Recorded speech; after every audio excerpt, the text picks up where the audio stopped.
Hi எல்லாருக்கும் வணக்கம். இந்த 2024 உங்களுக்கு எப்படி? கேள்வி ஒரு வரியில் இருந்தாலும் பதில் ஒரு வரியில் சொல்ல முடியாதில்ல. சரி, உங்களுக்கு எப்படி அப்படிங்கிறது கேள்வி ஒரு பக்கம் இருக்க, இந்த உலகத்தில் 2024 கடந்து வந்த பாதை எப்படின்னு பார்க்கலாமா? குறிப்பாக உக்ரைன் மீதான ரஷ்யாவோட படையெடுப்பு, மியன்மாரோட உள்நாட்டு போர், சூடானோட உள்நாட்டு போர், மிக முக்கியமாக சஹேலில் இஸ்லாமிய கிளர்ச்சி, இந்த மாதிரி மிக முக்கியமான ஆயுதமேந்திய போர்களை கிளர்ச்சிகளை கடந்து வந்திருக்கு இந்த 2024. இதை விட மிக முக்கியமாக சொல்லணுமாக இருந்தால் நம்ம நாடு இலங்கை உட்பட இந்தியா, பாகிஸ்தான், பங்களாதேஷ் உள்ளிட்ட நாடுகள், சரியாக சொல்லணுமா இருந்தால் உலகத்தில் 80 நாடுகளில் 4 பில்லியன் மக்கள் தங்கள் நாட்டுக்கான அரசு தலைவர்களை தேர்வு செய்வதற்கான தேர்தல் 2024 நடைபெற்றிருக்கின்றால் உங்களால் நம்ப முடிகிறதா? அதுதான் உண்மை. இதில் ரொம்ப முக்கியமான விஷயம் என்னன்னு சொல்லி கேட்டால், அரசியல் என்றால், இல்லை என்றால் நாடு என்றால், ஆட்சி செய்து அதிகாரம் செய்து ஆட்டி படைத்த அரசு தலைவர்கள் இந்த 2024 அரசியலில் ஆட்டம் கண்டார்கள் என்று சொல்ல வேண்டும். மக்கள் ஆட்டி படைத்தார்கள் என்று சொல்ல வேண்டும். இவை இந்த 2024 மிக முக்கியமாக அடையாளப்படுத்தி சொல்ல வேண்டிய விடயம். சரி, தொடர்ந்தும் இந்த வீடியோவை பாருங்கள். 2024 ஒவ்வொரு மாதமும் என்னென்ன விடயங்கள் மிக ஆழமாக பதிவு செய்யப்பட்டிருக்கின்ற இப்போது பார்க்கலாம். முதலாவதாக ஜனவரி மாதம் 1ஆம் திகதி, குறிப்பாக எத்தியோப்பியா, ஈரான், ஐக்கிய அரபு அமீரகம் ஆகிய நாடுகள் இந்த பிரிக்ஸ் அப்படிங்கிற அமைப்பில் உறுப்பினர்களாக சேர்த்து கொள்ளப்பட்ட வரலாற்று சம்பவம் மிக்க ஒரு நிகழ்வு ஜனவரி மாதம் பதிவானது. அடுத்ததாக இதே ஜனவரி மாதம் ஜப்பானோட மேற்கு கடலோர பகுதியில் சரியாக 7.5 ரிக்டர் அளவில் ஒரு நிலநடுக்கம் ஏற்பட்டது. இந்த நிலநடுக்கத்தில் பார்த்தீங்களா இருந்தால் 462 பேர் மரணமானாங்க. சரியாக கிட்டத்தட்ட 1344 பேர் காயமடைந்தாங்க. இந்த பகுதிக்கு பார்த்தீங்களா இருந்தால் ஜப்பானோட இந்த மேற்கு கடலோர பகுதிக்கு ஜப்பானோட மீட்பு பணி வீரர்கள் என்ன செய்தாங்க, உடனடியாக தகவல் அறிந்து ஒரு விமானம் மூலம் மீட்பு பொருட்கள், இல்லைன்னு சொன்ன உணவுப் பொருட்களோட பயணமானாங்க. துரதிர்ஷ்டம், அந்த விமானமும் விபத்துக்குள்ளாகி பயணம் செய்த 5 வீரர்களும் மரணமான சம்பவமும் இந்த வருடத்தினுடைய ஜனவரி மாதத்தில் பதிவானது. அடுத்ததாக மிக முக்கியமான பதிவு, பங்களாதேஷில் அரசியல் என்று சொல்லும்போது ஷேக் ஹசீனா உங்கள் எல்லாருக்குமே ஞாபகத்துக்கு வருவாங்க. இந்த ஷேக் ஹசீனா அப்படிங்கிறது யார் அப்படின்னு சொல்லி பார்த்தீங்களா இருந்தால், ஷேக் முஜிபுர் ரஹ்மான் இவர் தான் பங்களாதேஷோட அரசியல் தந்தை அப்படின்னு சொல்லி அழைக்கப்படுது. காரணம், அவர் தான் முதல் பிரதமர். ஸோ அவருக்கு பிறகு அவர் வழிவந்த இந்த ஷேக் ஹசீனா பங்களாதேஷில் கிட்டத்தட்ட 4 முறை பிரதமராக இருந்திருக்காங்க. கிட்டத்தட்ட 20 வருடங்கள் பிரதமராக பதவி வகித்திருக்காங்க. அப்படி பதவி வகித்து மக்கள் மனதில் இடம் பிடித்திருந்த ஷேக் ஹசீனா மக்கள் கிளர்ச்சியால் பதவியிலிருந்து விலகிய சம்பவம் பதிவானது 2024ஆம் ஆண்டு. இதே ஜனவரி மாதம் பதிவான மிக முக்கியமான இன்னும் ஒரு நிகழ்வு, டென்மார்க்கில் ராணியாக இருந்தவங்க தான் மார்க்ரெட் ராணி. கிட்டத்தட்ட பார்த்தீங்களா இருந்தால் 52 வருடங்கள் டென்மார்க்கோட ராணியாக இருந்து அவங்களா என்ன செய்தாங்கன்னு சொல்லி கேட்டால், நான் பதவி விலகிறேன் அப்படின்னு சொல்லி இந்த 2024 ஜனவரி ஒரு ராணியாக இருந்து நாட்டுக்கு வழங்க வேண்டிய அந்த வாழ்த்து செய்தியோடு சேர்ந்து இதையும் நான் விலக போகிறேன்னு சொல்லி அறிவிச்சிருந்தாங்க. அதுக்கு ஒரு மிக முக்கியமான காரணமாக பார்க்கப்படுகிறது, 2023ஆம் ஆண்டு அவங்களுக்கு ஒரு சத்திர சிகிச்சை இடம்பெற்றது. அந்த சத்திர சிகிச்சைக்கு பிறகு தான் பார்த்தீங்களா இருந்தால் இவங்க பதவி விலகுவதை முடிவு செய்து அதற்கு பிறகு 2024 ஆரம்ப கால பகுதியில் அறிவித்ததா இந்த செய்தி வந்தது. அதற்கு பிறகு அவங்களுடைய மூத்த மகன் 10வது மன்னன் என்று சொல்லக்கூடிய ஃபிரெடரிக் முடிசூடியது 2024 பதிவானது. 2024ஆம் ஆண்டு பிப்ரவரி மாதத்தில் இடம்பெற்ற நிகழ்வுகள். பிப்ரவரி 6ஆம் திகதி சிலி நாட்டின் முன்னாள் அதிபரான செபஸ்டியன் பினேரா ஹெலிகாப்டர் விபத்தில் இறந்து போனார். பிப்ரவரி 7ஆம் திகதி அஜர்பைஜான் ஜனாதிபதி தேர்தலில் எதிர்க்கட்சியின் புறக்கணிப்புக்கு மத்தியில் இல்ஹாம் அலியேவ் 5வது முறையாக மீண்டும் ஜனாதிபதியாக தேர்ந்தெடுக்கப்பட்டிருக்கிறார்.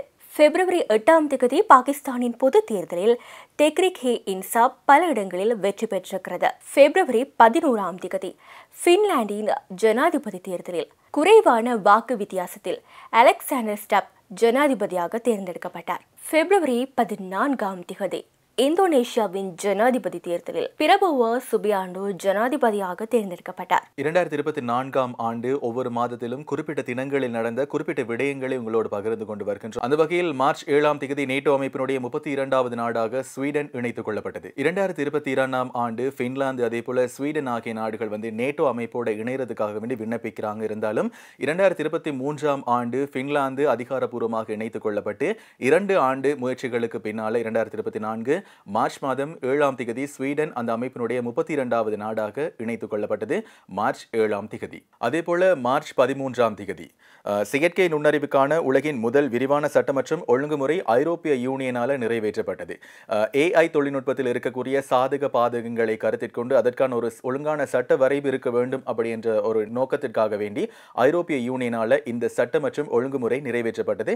மார்ச் 13ஆம் தேதி. அடுத்ததாக மார்ச் 15ஆம் தேதி இப்போதைய ரஷ்யாவினுடைய ஜனாதிபதியாக இருக்கின்ற விளாடிமிர் புட்டின் 5வது முறையாக மீண்டும் ஜனாதிபதியாக ரஷ்யாவினுடைய பொது தேர்தலில் மீண்டும் ஜனாதிபதியாக தெரிவு செய்யப்படுகிறார். 71 வயதான ரஷ்யாவினுடைய ஜனாதிபதி விளாடிமிர் புட்டின் 87% அதிகமான வாக்குகளை பெற்று ரஷ்யாவினுடைய 5வது அதிபராக பொறுப்பேற்கின்றார். மார்ச் 15ஆம் தேதி. சோவியத் ஒன்றியத்தினுடைய சர்வாதிகாரியாக திகழ்ந்த ஜோசப் ஸ்டாலினுக்கு பிறகு ரஷ்யாவில் அதிக காலம் அதிகாரத்தில் இருந்த நபராக அதிக காலம் அதிகாரத்தில் இருக்கின்ற நபராக விளாடிமிர் புட்டின் திகழ்கிறார். அடுத்ததாக மார்ச் 26ஆம் தேதி அமெரிக்காவின் மேரிலாந்தில் இருக்கின்ற பிரான்சிஸ் ஸ்காட் கீ என்கின்ற மேம்பாலம் மீது ஒரு சரக்கு கப்பல் மோதி அந்த விபத்திலே 6 பேர் பலியாகின்றனர். சிங்கப்பூர் கொடியுடன் 27 நாட்கள் பயணமாக இலங்கைக்கு வரவிருந்த இந்த கப்பல் தான் விபத்துக்குள்ளானது என்பதும் குறிப்பிடத்தக்க ஒரு விடயமாக பார்க்கப்படுகிறது.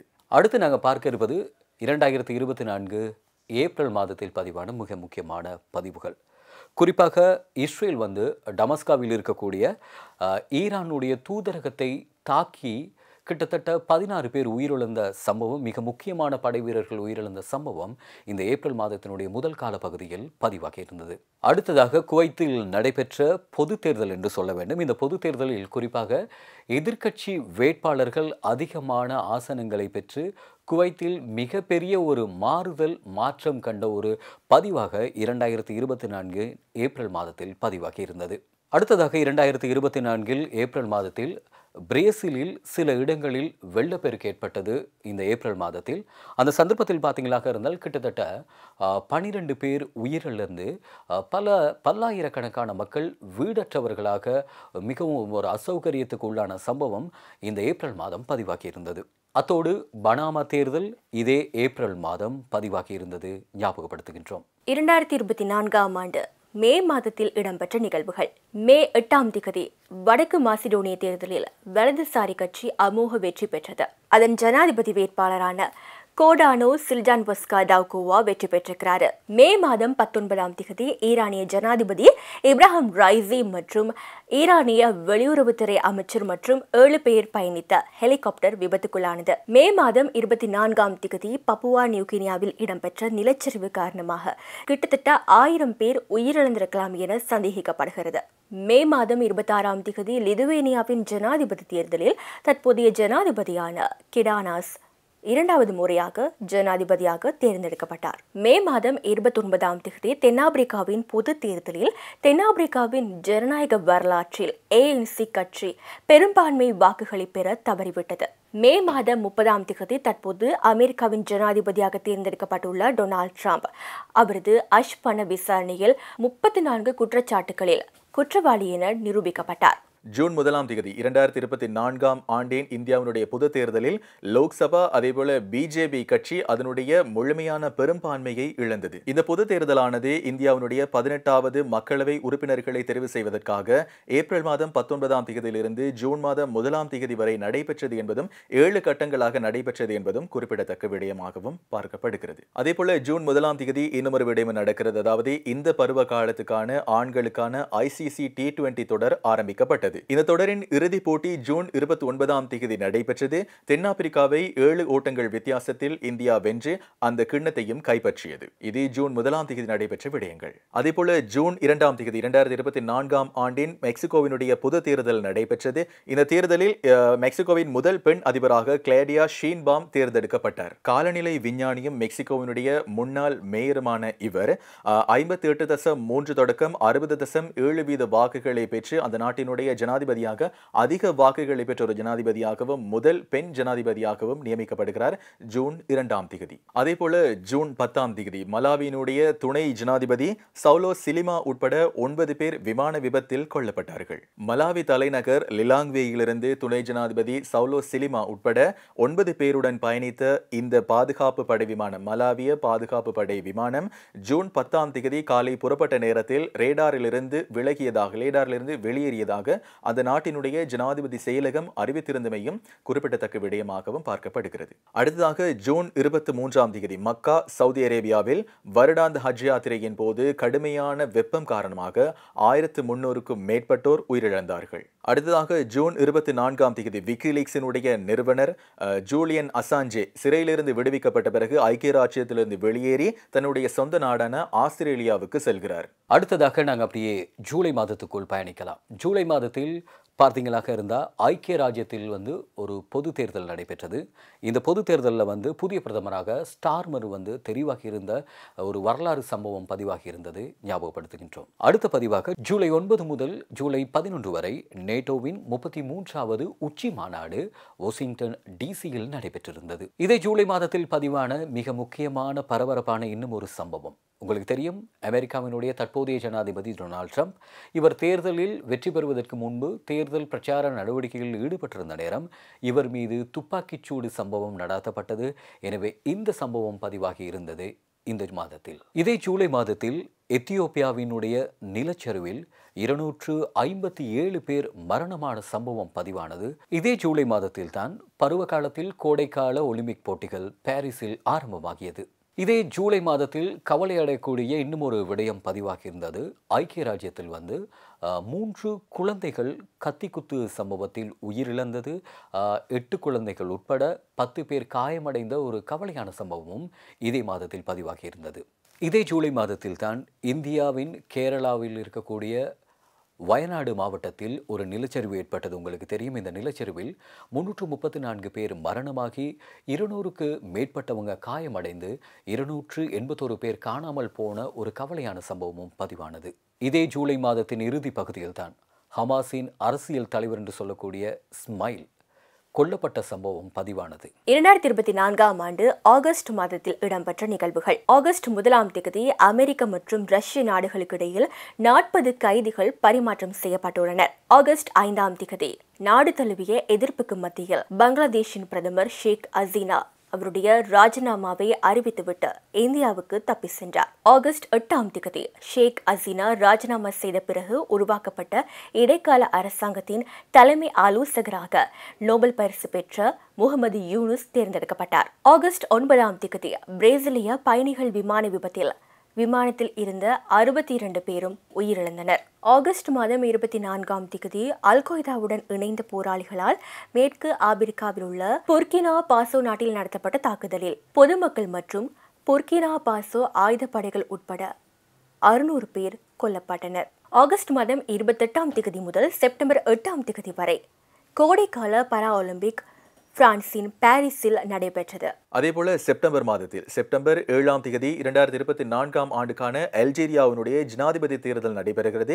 இந்த ஜனாதிபதி தேர்தலில் இப்போது ஜனாதிபதியாக இருக்கின்ற அப்தல் மஜித் டெஃபோன் 2வது முறையாக அந்த நாட்டினுடைய ஜனாதிபதியாக தேர்ந்தெடுக்கப்படுகிறார் செப்டம்பர் 7ஆம் தேதி. அதேபோல செப்டம்பர் 17, 18ஆம் தேதிகளில் லெபனானில் பேஜர்கள், வாக்கி டோக்கிகள் வெடித்ததில் 32 பேர் கொல்லப்பட்டு 3200க்கும் அதிகமானோர் காயமாகினர். அடுத்ததாக செப்டம்பர் 21ஆம் தேதி 2024 இலங்கையினுடைய ஜனாதிபதி தேர்தல் நடைபெறுகிறது. இந்த ஜனாதிபதி தேர்தலில் இலங்கையின் 9வது அதிகாரப்பூர்வ ஜனாதிபதியாக அனுரகுமார திசாநாயக்க தெரிவு செய்யப்படுகிறார். இந்த தேர்தலில் ஜனாதிபதி அனுரகுமார திசாநாயக்க முதலாவது சுற்று வாக்கெடுப்பில் 42.31% வாக்குகளாலும், இரண்டாவது சுற்றில் 55.89% வாக்குகளாலும் முன்னிலை வகித்து வெற்றி பெற்று இலங்கையின் 9வது அதிகாரப்பூர்வ ஜனாதிபதியாக தெரிவு செய்யப்படுகிறார்.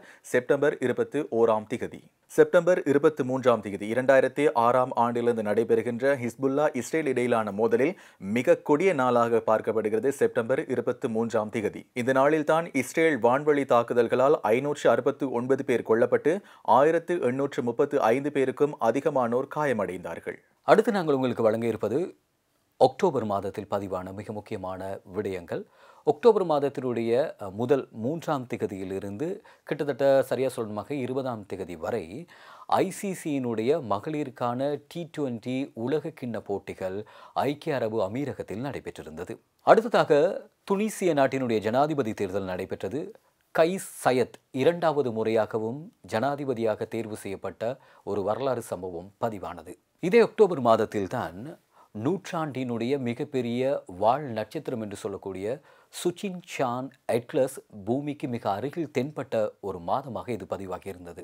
இதே அக்டோபர் மாதத்தில்தான் ஜப்பானினுடைய பொது தேர்தல் நடைபெற்றது. இந்த பொது தேர்தலில் ஆளும் கட்சியாக இருந்த LDP சரியாக 2009க்கு பிறகு, இன்னும் சொல்லுவோமாக இருந்தால் 17 வருடங்களுக்கு பிறகு நாடாளுமன்றத்திற்கு தங்களுடைய ஆசனங்களை நிரூபிக்க முடியாமல் போய் கட்சி தோல்வியுற்றது. இந்த மாதத்தில் பல தேர்தல்களை கடந்து வந்த 2024 பல்கேரிய நாட்டினுடைய பொது தேர்தலும் நடைபெற்றது இதே அக்டோபர் மாதத்தில். இதே அக்டோபர் மாதத்தில் இன்னும் ஒரு தேர்தல் லித்துவேனியாவில் பொது தேர்தல் நடைபெற்றது. சமூக ஜனநாயக கட்சி பெரும்பான்மையை நிரூபித்து ஆட்சியை கைப்பற்றியது இதே மாதத்தில். இதே அக்டோபர் மாதத்தினுடைய இறுதி பகுதி என்று சொல்லலாம். சரியாக சொன்னால் 30ஆம் திகதி ஸ்பெயினில் ஏற்பட்ட வெள்ளம், மழை காரணமாக, இந்த மழை தான் மிக முக்கியமானது. அதாவது ஒரு வருடத்தில் பெய்ய வேண்டிய மழை சரியாக 8 மணித்தியாலத்தில் தொடர்ச்சியாக பெய்து 200க்கும் அதிகமானவர்கள் மரணித்து பலர் காணாமல் போன சம்பவம் பதிவாகி இருந்தது. 2024ஆம் ஆண்டு நவம்பர் மாதத்தில் இடம்பெற்ற நிகழ்வுகள். நவம்பர் 9ஆம் திகதி பாகிஸ்தானின் பலுசிஸ்தானில் குவேட்டா ரயில் நிலையத்தில் தற்கொலை குண்டு தாக்குதல் இடம்பெற்றது. இதில் குறைந்தது 26 பேர் கொல்லப்பட்டனர். நவம்பர் 13ஆம் திகதி சோமாலிலாந்து ஜனாதிபதி தேர்தலில் எதிர்க்கட்சி வேட்பாளர் வெற்றி பெற்றார். நவம்பர் மாதம் 14ஆம் திகதி இலங்கையின் நாடாளுமன்ற தேர்தலில் ஜனாதிபதி அனுரகுமார் திசாநாயகவின் தேசிய மக்கள் சக்தி பெரும்பான்மையுடன் வெற்றி பெற்றது. நவம்பர் 24ஆம் திகதி உருகுவே பொது தேர்தலில் இடதுசாரி எதிர்க்கட்சி வேட்பாளர் யமண்டு ஓர்சி அதிபராக தேர்ந்தெடுக்கப்பட்டார். நவம்பர் மாதம் 26ஆம் திகதி இஸ்ரேலிய பிரதமர் பெஞ்சமின் நெதன்யாகு போர் நிறுத்த ஒப்பந்தத்தில் இஸ்புல்லாவுடனான சண்டையை முடிவுக்கு கொண்டுவர ஒப்புக்கொண்டதாக அறிவித்தார். டிசம்பர் 3ஆம் திகதி தென்கொரிய ஜனாதிபதி யூன் சுக் இயோல் ராணுவ சட்டத்தை அறிவிக்கிறார். தமது தலைமையிலான அரசின் நிர்வாகத்தை முடக்க எதிர்க்கட்சிகள் சதி செய்வதாக குற்றம் சாட்டி ஜனாதிபதி யூன் சுக் இயோல் டிசம்பர் 3ஆம் திகதி ராணுவ சட்டத்தை அறிவித்தார். டிசம்பர் 4ஆம் திகதி பிரான்ஸ் அரசியலில் நெருக்கடி ஏற்படுகிறது. பிரான்சினுடைய பிரதமர் மைக்கேல் பெர்னியர் மீது நம்பிக்கையில்லா பிரேரணை கொண்டு வரப்படுகிறது. இந்த நம்பிக்கையில்லா தீர்மானத்தில் மொத்தமுள்ள 577 உறுப்பினர்களில் 331 பேர் பெர்னியர் அரசுக்கு எதிராக வாக்களிக்க இந்த நம்பிக்கையில்லா தீர்மானம் வெற்றி பெற்று பிரான்சினுடைய அரசு கவிழ்ந்தது. டிசம்பர் 4ஆம் திகதி பிரான்சில் நம்பிக்கையில்லா தீர்மானம் மூலம் 1962 சார்லஸ் டிகோல் அதிபராக இருந்தபோது ஜார்ஜஸ் பாம்பிடோவின் அரசாங்கம் தோல்வியடைந்ததற்கு பிறகு பெர்னியரின் ஆட்சி கவிழ்ந்துள்ளது. டிசம்பர் 11ஆம் திகதி ஆர்ஜென்டினா, பராகுவே மற்றும் உருகுவே ஆகிய நாடுகள் இணைந்து 2030ஆம் ஆண்டில் உலகக்கோப்பையை நடத்தும் என்று FIFA அறிவிக்கிறது. அதே நேரத்தில் 2034ஆம் ஆண்டு சவுதி அரேபியா இந்த உலகக்கோப்பையை நடத்தும் என்று FIFA அறிவிக்கிறது. இது டிசம்பர் 11ஆம் திகதி இடம்பெற்றது.